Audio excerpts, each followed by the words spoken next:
YouTube? Thanks for coming back. We are just off Broadway and we have an awesome show for you today. We're so excited the Ensemblist are stopping by, Mo Brady and Nika Graf-Lanzaroni. I'm nervous. I know, me too. They're so fun. Cool. I know. We're excited to hang out with them, and because they're so fun, we want to play a game. Because they're fun and we want to have fun. Most likely to survive in a natural disaster. I don't know. I feel like you, because something terrible could happen. I am always fearful the world is going to end. Who's most likely to cry in public? Me. Always. Forever. So much crying. Is most likely to beat someone up. I feel like sometimes on the subway. Who's most likely to sing in public? Yes. I have no idea what you're talking about. Who is most likely to faint?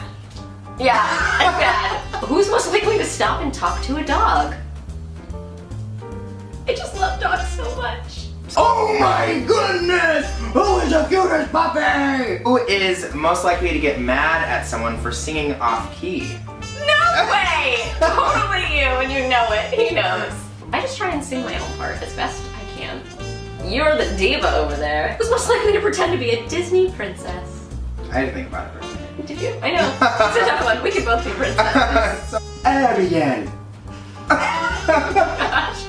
No, Sebastian was here today. Who is more likely to have one too many drinks?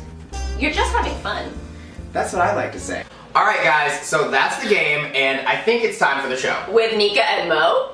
Broadway from the inside out. Things you never knew about. Getting perspective. Highly effective. Upstage, downstage, it's all the rage. You can't resist the Ensemblist. And sing. Yay! Hi. Thank you guys so much for coming out to this off Broadway. We appreciate it. We're huge fans. Yes. There's cupcakes, so... I coffee. So for people that don't know, how did you meet? How did you decide to put your podcast together? We started following one another on Twitter and discovered that we were the same kind of nerd. And I had an idea for this podcast when I was doing the Addams Family on Broadway. I really thought that I was so excited about working with so many incredible ensemble members in that show, and hadn't really seen them be championed, and I thought, well, wouldn't it be great if someone could tell their story? There's so much content that's put out now because things are so accessible. How do you navigate through like wanting to really do something that is quality? Something that we say or we try to add to the conversation is kind of the business side of it. There's a lot of great acting training out there, there's a lot of great audition training out there, but what does it mean to be a working artist in this business? No one's really telling you what it's like to be a swing or be a replacement. Or how to make a, here are the many ways that swings make a book. These are some of them. One of them might work for you rather than getting thrown into a swing position and having no idea what you're doing and not being able to talk to anybody about that because you have to be on. And I think it's so huge too. Like so many people, when you even say the word swing, people are like, "What is that? Is it someone on a swing?" And you're like, "No, it's someone that knows." It's much harder. Like every part of the show ever. Swings cover anything from 4 to 15 tracks at a time, depending on what the needs of the show are. How long does it take for each episode? What's that process like from start Speaking to of timing. Yeah. It's like 75 emails. We have a bunch of Google Docs, and one of them is our episode ideas. So we have already, through probably January now, we have ideas of different episodes. And also in that doc, guests that we may want to speak to for that episode are just people that we like, that we want to try to find an episode for. About 2 weeks before an episode, we'll send out emails to the people that we'd like to speak to, asking them to come in. And then we start writing the questions, kind of expanding on the idea of the initial idea of the episode, but... And also once we lock down guests, we have a better idea of the questions we want to ask them because we know you did this thing and we want to talk to you about that. And a lot of the question asking comes back to what would we want to have known when we were sitting in our bedrooms listening to the Rentcast recording. Oh my gosh. We sit down with every guest for 30, 45 minutes. We hand it over to our editor, Chad, who's incredible. And it's about listening and seeing where the similarities or where the differences are.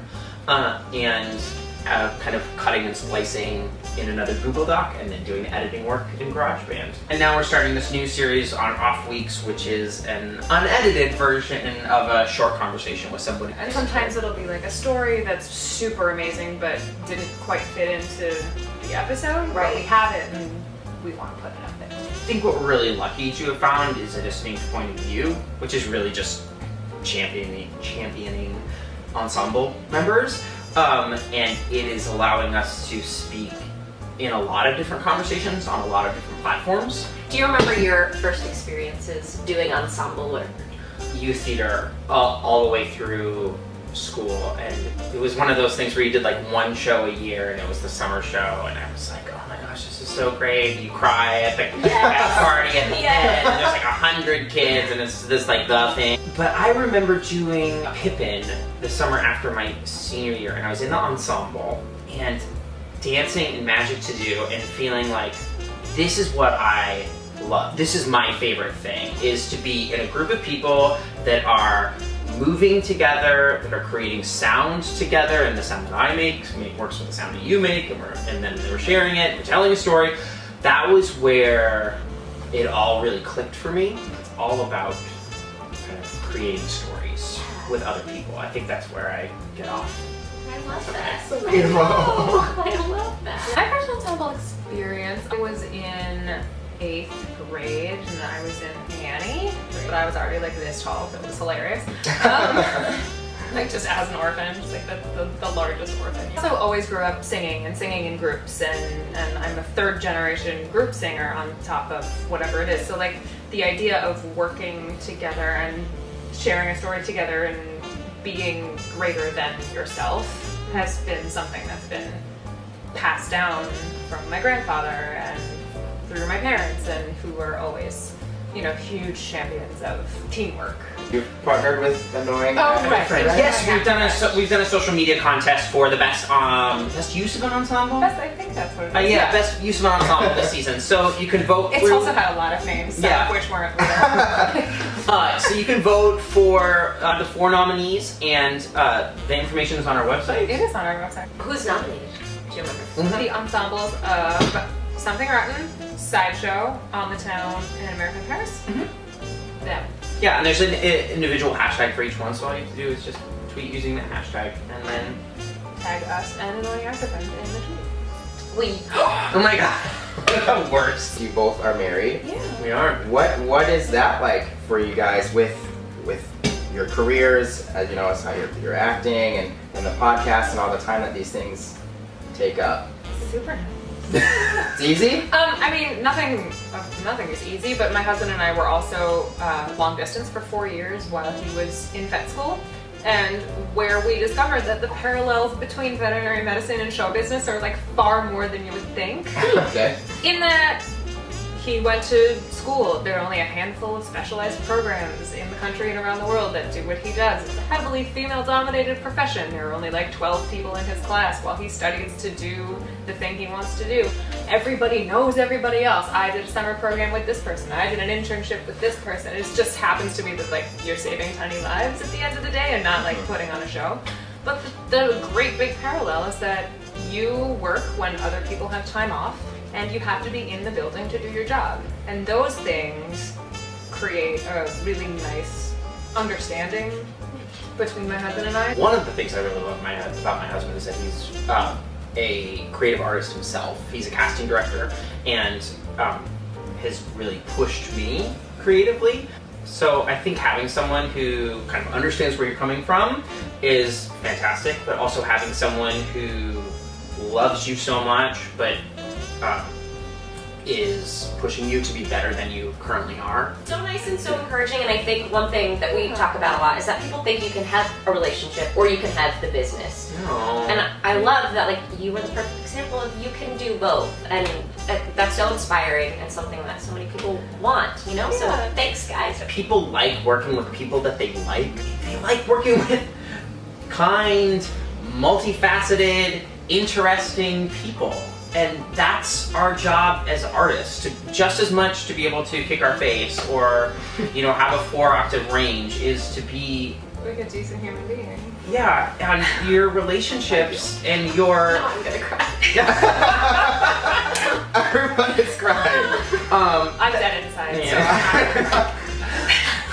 Your relationships are part of that, right? Like they make you a real person, Yes. and so that doesn't make you a worse artist. It makes you a better artist to have those things.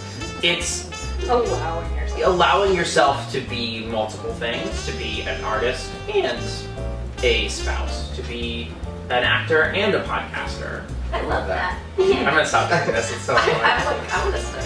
Can we all do Can we all do it really quick?